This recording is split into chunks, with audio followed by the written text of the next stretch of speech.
अभिमान इतना ज्यादा चढ़ जाता है जब क्रोध आता है हाँ। कि हम नीचे नहीं है उसके सामने में। हाँ। हम जो बोल रहे हैं वो क्यों नहीं मान रहा है, हाँ। वो गलत बात कर रहा है, मैं उसका प्रतिरोध करता हूँ। अगर आप उसी समय सोचो मेरे प्रभु इस रूप में आके मुझे क्रोध रहित करना चाहते हैं, तो हे नाथ आप उल्टा बोलो, मैं क्रोध नहीं करूंगा। अगर उस समय सोचो मेरी परीक्षा हो रही, मुझे पास होना है, मुझे क्रोध नहीं करना है, कितना अच्छा रहेगा। अभिमान भी नष्ट हो जाएगा और आपको गुस्सा भी नहीं है, क्योंकि आपको लगेगा भगवान इस रूप में आके परीक्षा ले रहे हैं। जब आप भगवान नहीं देखते, परीक्षा नहीं मानते, तब मानते ये आप, तो वो बात अज्ञान में है। ज्ञान में तो यही कि सब में प्रभु विराजमान, किससे नाराज हो। नाम जप करो अधिक से अधिक। नाम जप करते हो अधिक से अधिक, निरंतर अभ्यास करो। जिस दिन क्रोध आता है, जिस समय आता है, उससे 2 दिन 24 घंटा तक कम से कम लगता भगवान को ही बोलते कि अरे तू क्या कर रहा है, बिल्कुल हम तुमसे दूर नहीं हो जाए। जी। लाए तो भाई जी हमको नजदीक में आपके, जी फिर दूर हमको क्यों आप कर रहे हैं। नहीं, भगवान तुमसे कहते हैं कि यार गुस्सा मत करो, नहीं तो हमसे दूर हो जाओगे।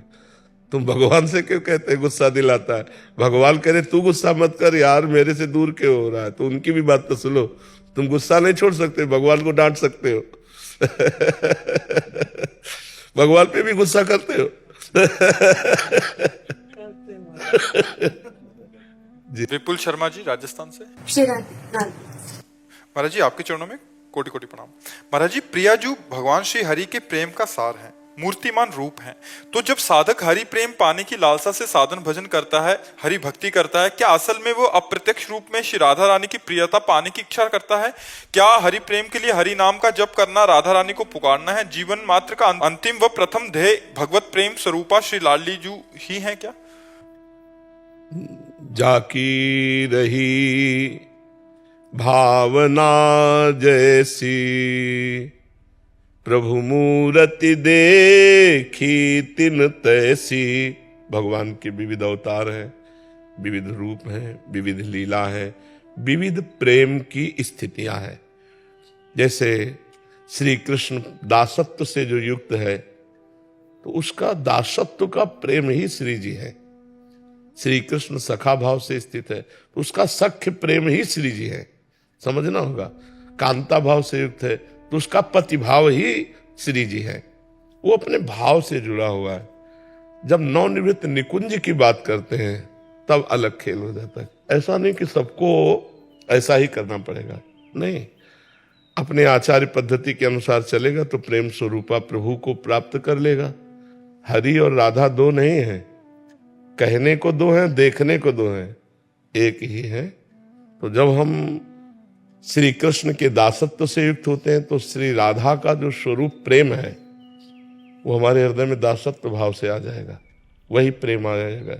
वो राधा रूप से नहीं आएगा, वो दासत्व रूप से आएगा। सख्य में सख्य रूप से आएगा, वात्सल्य में वात्सल्य रूप से आएगा, कांता में कांता रूप से आएगा, सहचरी भाव में फिर प्रधान राधा रूप आ जाएगा।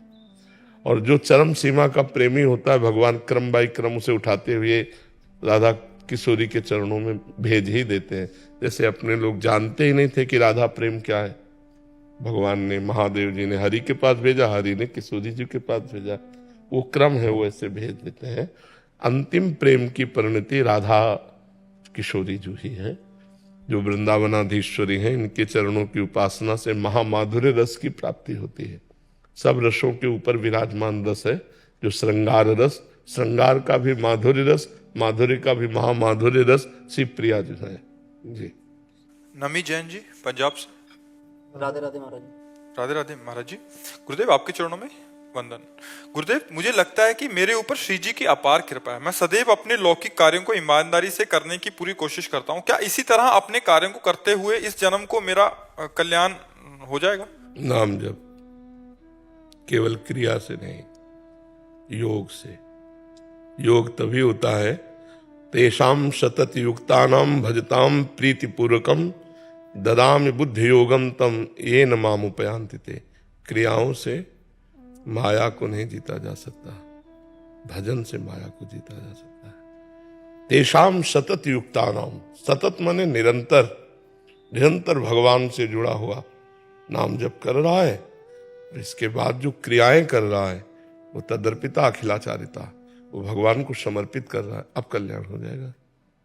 तो नाम जप का अभ्यास कीजिए और हर कर्म को, हर क्रिया को ईमानदारी से जो करते हो वो भगवान को समर्पित कर दीजिए। तो नाम सुमिरन और कर्म समर्पण के योग के द्वारा आपका कल्याण हो जाएगा। जी।